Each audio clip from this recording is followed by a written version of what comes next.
It was, hey, we got water, this here will last forever. Well, no, it's not going to last forever. New demands on agriculture on the Great Plains. And now some new answers from the experts. The most fascinating thing was just watching them grow every day. These are some pampered trout. Find out why they're off to such a good start in the wild. If I saw a dozen bears in the backcountry in the summer, that was a pretty good summer. Now I can easily see a dozen bears in one morning. Yellowstone grizzlies are back. But what's needed to keep their population healthy? All right, I got one.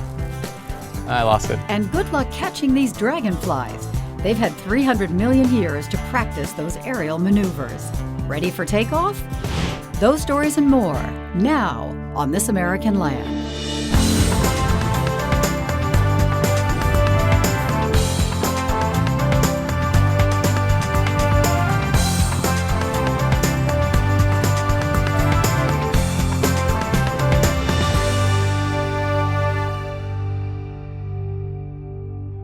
Funding for This American Land provided by the Weiss Foundation, the Pew Charitable Trusts, and the Turner Foundation. Hello and welcome to This American Land. I'm Caroline Ravel. And I'm Bruce Burkhart, starting our new season with some great stories on conservation of America's natural resources, its landscapes, waters, and wildlife. You know, many of our shows focus on the conservation efforts on the public lands that belong to all of us as citizens. But 70% of land in the United States is privately owned. This season, we'll have stories about the conservation efforts on private lands. A lot of farmers and ranchers get important conservation advice from the Department of Agriculture. And that help got started in the 1930s after the disaster of the Dust Bowl. Once known as the Soil Conservation Service, it's now called the Natural Resources Conservation Service. We sent our crew to the Texas Panhandle to see how NRCS advisors are working with farmers and ranchers to conserve the Ogallala Aquifer, an underground water resource that's critical to agriculture in the Great Plains. The Ogallala Aquifer is underneath 8 states in the central U.S., and it covers approximately 170,000 square miles. It's the water source for the breadbasket of the U.S. A little over 1 million acres of irrigated cropland, and a lot of these wells are dropping off. We are starting to deplete the aquifer. You know, it was, hey, we got water, this here will last forever. Well, no, it's not going to last forever. Water's the lifeblood of our area. Without water that we have underneath us, it would be like farming a desert. Our operation has grown since I first arrived in Moore County in '79 to 8,500 acres. We are predominantly all corn. I'm Harold Grawl. I'm a farmer in Moore County in the North Texas Panhandle. It has been a great life. This is what I consider my calling in life. It's to be able to farm.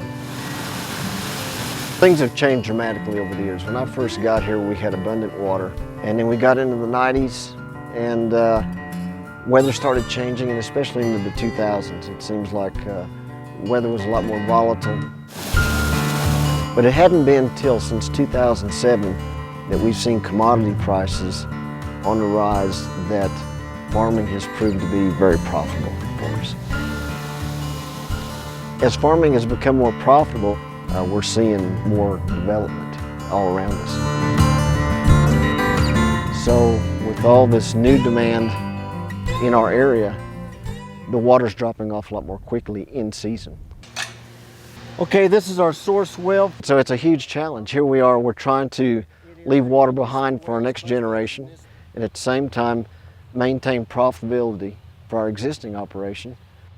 There's a sense of urgency here. We need to do something. We can't be stopping and waiting 2 or 3 years before we start acting. When we're coming out to work with these guys, usually they've contacted us and have a problem. I'm Mike Caldwell. I'm the district conservationist with the NRCS in the Dumas Field office. Our area that we cover is big, We have to drive a lot of miles to see these guys and to be out in the field with them to know what's going on. And I think there's no substitute for being on the ground. How much water do y'all have here? Do you remember? We have 2,400 gallons. We probably spend 90% of our time assisting producers with irrigation projects, replacing pipelines, doing nozzle conversions where we can lower those drops, those sprinkler drops down into the crop canopy. And if you have this thing in spray mode, you're going to have water spraying up in the air. And between the sunshine and the wind blowing, you're going to lose a lot of your water. To evaporation. Harold's real innovative and is open to adopting new practices. He does a lot of no-till and strip-till farming. NRCS plays a big part in this by giving us a funding available to be able to expand like our demonstration project. What they're trying to do is show that they can grow somewhere in the neighborhood of 200 bushels of corn on 12 inches of water. And Harold's field that's in this project is in an area that's pretty low on water. And just looking at the field the last few days, the corn looks good. If they can get it to dry down and get it harvested, it'll be interesting to see what the yields are. It looks like the yields are going to be a little bit higher than last year. These guys have done some things that their practices, they've done them for years, and it's hard for them to change. And I think that goes with anything. But a lot of these guys, I think necessity and you know, just seeing their neighbor, he's doing some good things. So they're, you know, it's coming around. These producers know that the aquifer is depleted, and they know that they need to use the water in the most efficient manner that they can. Probably over the last 6 years, we've started growing quite a few acres of cotton, and it's a plant that's not using as much water, and they can rotate with other crops and include cotton in that rotation. Hey, David. David Ford's one of our more progressive farmers. Everything's good. I'm David Ford. I'm a third-generation farmer in Moore and Hartley counties. Cotton is a crop that will respond to a little bit of water at the right time will make an awful lot of difference in what it'll yield. And it doesn't have to be a whole lot of water. We're having to learn, if we're going to continue to farm in this area under irrigation, we've got to change the way we're doing things, and we are. We're going to put wheat back here. I've gone to using strip tillage. We don't till the ground and rip it like we used to. Plow the ground so many times, I mean, it would look like a garden. With strip tillage, we leave an awful lot of organic matter on the ground, which helps keep the water from running off. And there's some moisture in there yet. Yeah, there's still some moisture in it. A week ago, my grandson was going to church with us, and my wife asked him, "What do you want to do when you grow up?" He said, "Well, I want to farm." And she said, "Well, what if you can't farm?" And he looked at her and kind of frowned, like, "But I want to farm." You know, we've got to be better stewards of what God made and what we've got, because there's not going to be any more of it. The Natural Resources Conservation Service helped these guys improve their efficiency, and they're doing everything that they can to get the most use out of every drop. We've talked about water conservation, and that's a nice word, but when it comes right down to doing it, and doing it at the extent that we need to now, we can't do it by ourselves. We got to have that helping hand out there to help us do that. Teaching kids about nature can be a challenge inside a classroom, but some creative programs are taking kids outside, sometimes to streams like this, lets them get their hands dirty. Marsha Walton takes us to Northern California, where the lesson is all about saving an endangered native trout.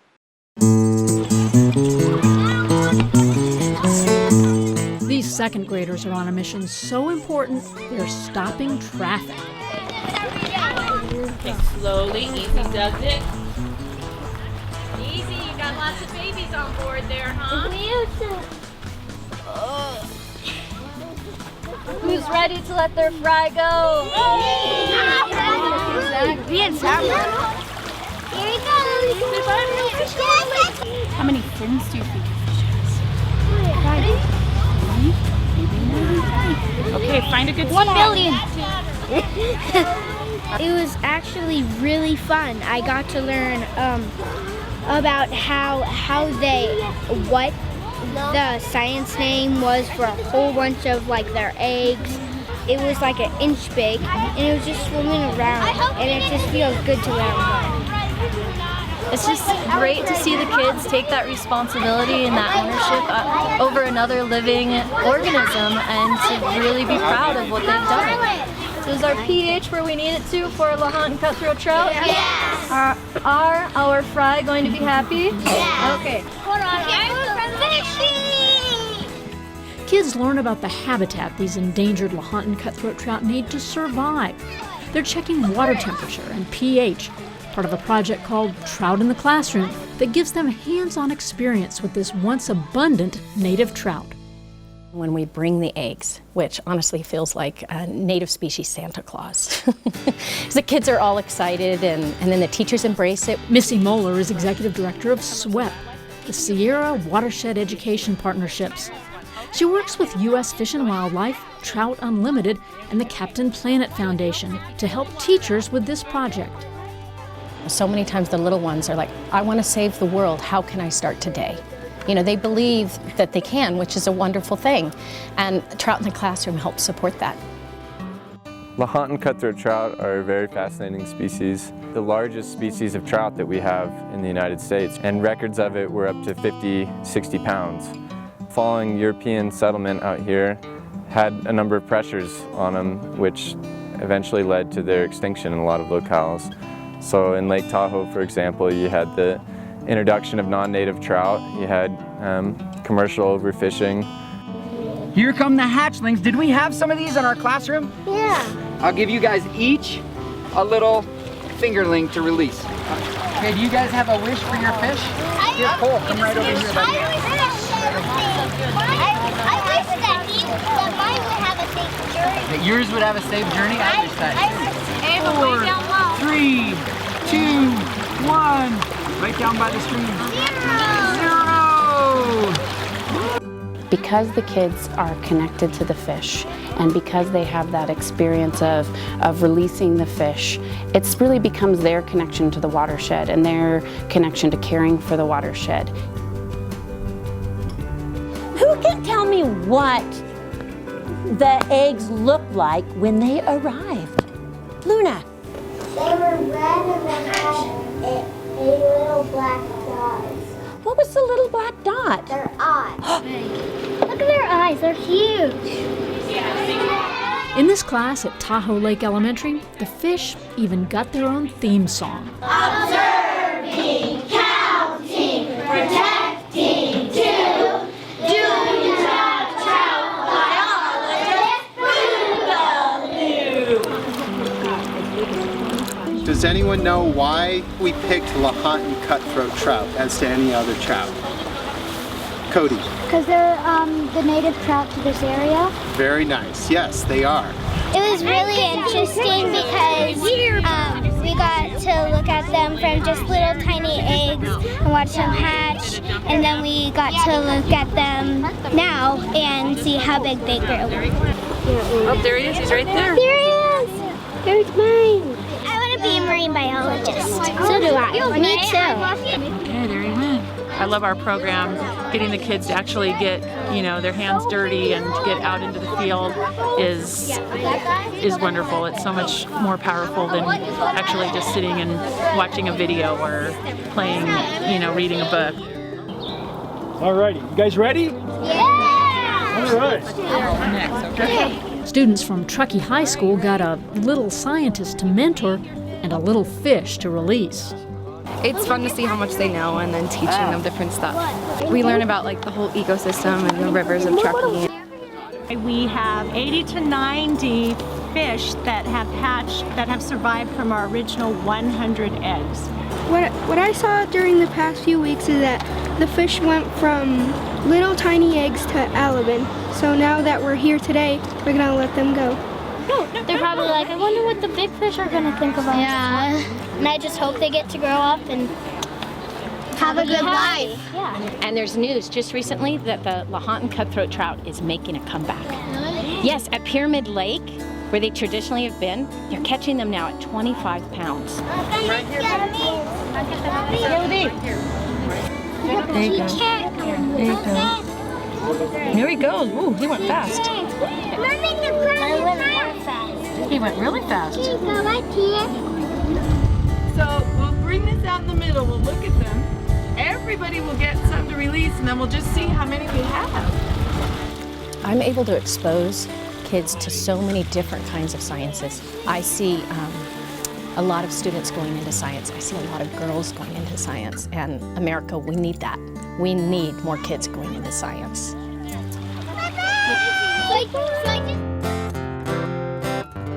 Every once in a while we get lucky and get to tell a conservation success story. And there's a particularly inspiring one in the greater Yellowstone area, in Wyoming, Montana, and Idaho, where the grizzly bear is making a remarkable recovery under the protection of the Endangered Species Act. We partnered with Wyoming's Game and Fish Department to bring you this story about the comeback of this majestic creature.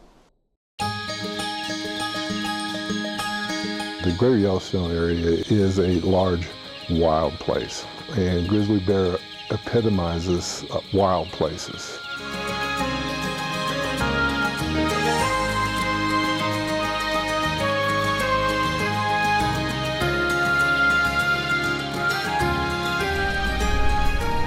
If you ask an average visitor to the area, whether it's in the national forest or whether it's in the national parks, I think a lot of them have a desire to see wildlife, and one of the prime species that they want to see are bears, and particularly grizzly bears.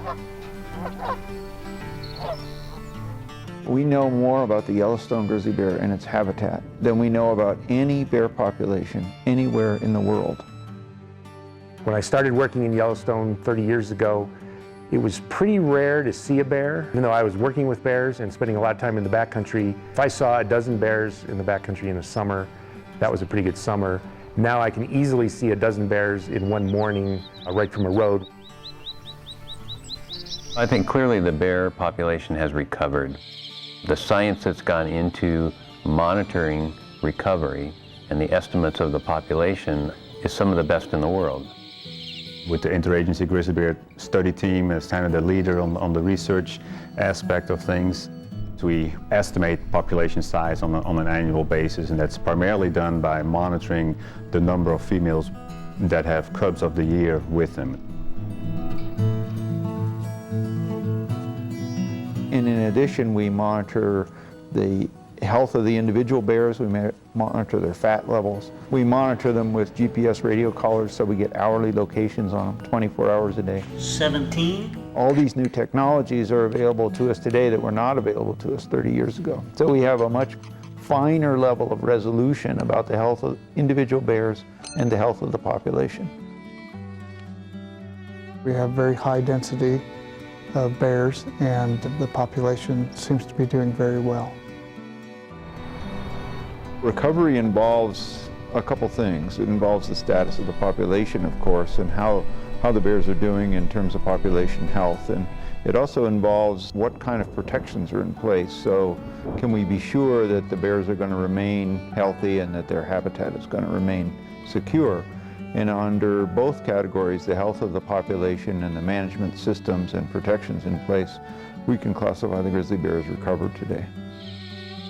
All the targets that have been set through the years have been met and are being continually met over the last number of years. We see expansion of populations today into places where grizzlies haven't been for 100 years. Idaho believes that the grizzly bear population has recovered. Now the bears are moving outside of the recovery area onto lands that are either state lands or in many cases private lands, or federal lands that have livestock operations or recreational activities on them. We're constantly working with our cooperating agencies to try to make sure that what actions we're taking out there are going to work with keeping the bear recovered. And that's from our grazing permits, outfitter and guides. The Endangered Species Act was not designed to keep wildlife species, plant species in an ongoing imperiled state. It's essential to meet the intent of the Endangered Species Act that we create circumstances where we have a recovered population and a conserved population of bears in the long run. It will become our position as delisting approaches and occurs to continue to manage that bear for the good of all of the publics interested in that animal, from livestock producers who suffer conflicts and losses of their stock, to folks that really value the grizzly bear on the landscape, like to photograph them and see them in the wild. Grizzly bears are an omnivore generalist, so I think almost any environmental change, grizzly bears are very well adapted to cope with. They eat a lot of different species, things like climate change, I believe grizzly bears can cope with. The expanding human population with the expanding wildlife population and the overlap of those, that's the number one thing I think that we're going to have to be very thoughtful and approach very carefully as we make decisions with the grizzly bear population, because both of those are happening. As that expansion happens and that change happens, making sure that we're responsive to the needs of the human beings that are living there and not putting them in jeopardy, either in terms of their safety or their livelihood or really their recreation opportunity.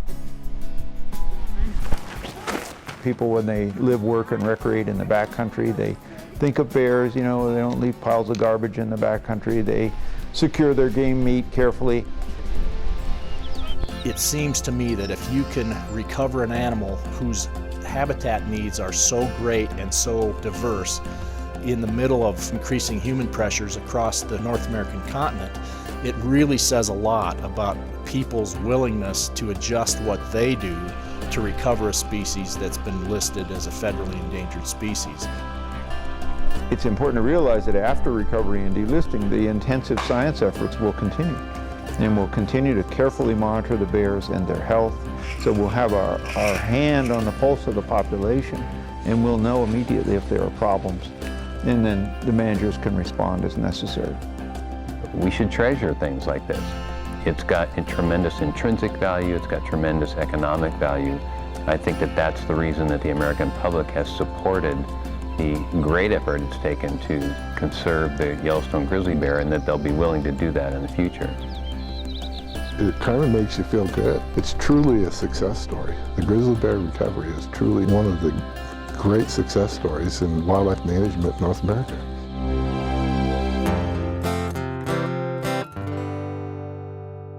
We should point out that in spite of this success, there are some scientists who say it's too early to take the grizzly bears off the endangered species list. In our next story, we'll take a look at dragonflies, which have been with us since before the dinosaurs. These insects can pull off incredible aerial acrobatics. They can fly straight up, straight down, even hover in midair. In our Science Nation report, Miles O'Brien has more about how these four-winged flyers are inspiring aircraft designers. This dragonfly is grabbing its meal on the go. This attempt is so fast that unless we film it in high speed, we can't see whether it caught the prey, but when it gets back to its perch, if we see it chewing, we know that it was successful. With support from the National Science Foundation, Harvard University biomechanist Stacy Combs wants to understand how dragonflies pull off these complicated aerial feats, hunting and even reproducing in midair. She and her team set up their lab near a pond outside Boston, right in the heart of dragonfly country. All right, I got one. I lost it. Yeah. Clearly, it's not easy to catch a dragonfly. I got one. Check out this frog. In this specially built netted enclosure, Combs' team set up 8 high-speed cameras. Then they release a dragonfly and some tasty fruit fly prey to watch what happens next. They'll go up in midair, catch the prey with their hands or with their feet, turn upside down and glide back to the stick, and the whole capture will take maybe a second or a second and a half. This one's missing about half of its left front wing, and yet it still does an amazing job catching this fruit fly in midair. It only takes about half a second for this to happen. They caught, about 90 or 95% of the prey that we gave them. And interestingly, they're one of the most ancient groups of insects. They've had a long time to evolve their skills as predators. About 300 million years. These four-winged insects predate dinosaurs. They can fly straight up, straight down, hover like helicopters, and disappear in a blur. And their eyesight? Almost its whole head is eye. They can see pretty much all the way around their head, except right behind them. Dragonflies mate and lay eggs in flight. Do you see her like just dipping in the water? Yeah. She's trying to lay eggs and the male's trying to mate with her. Combs says engineers are looking to the Dragonfly for inspiration in small-scale aircraft design. There's a lot of interest in building, small robotic devices. And she says better understanding of dragonflies could lead to more effective mosquito control strategies. They may consume 30 mosquitoes a day, they could even consume hundreds a day. And that's an idea that could really take flight. And here's a quick look at a story from our next show. They've just got that attitude and that aura, like they know what's going on. They got heart. And they've also got strong backs and sure feet. We'll show you how llamas can lighten the load on your next big hike. Oh, you're already complaining, Bruce. Well, thanks for watching This American Land. And remember, you can always catch us at thisamericanland.org. We'd love to hear your comments. We'd also like to hear any story ideas you think we should be covering. We'll see you next time. Come on, Old Man River. Young whippersnapper. For more information about this program, visit thisamericanland.org. Funding for This American Land provided by the Weiss Foundation, the Pew Charitable Trusts, and the Turner Foundation.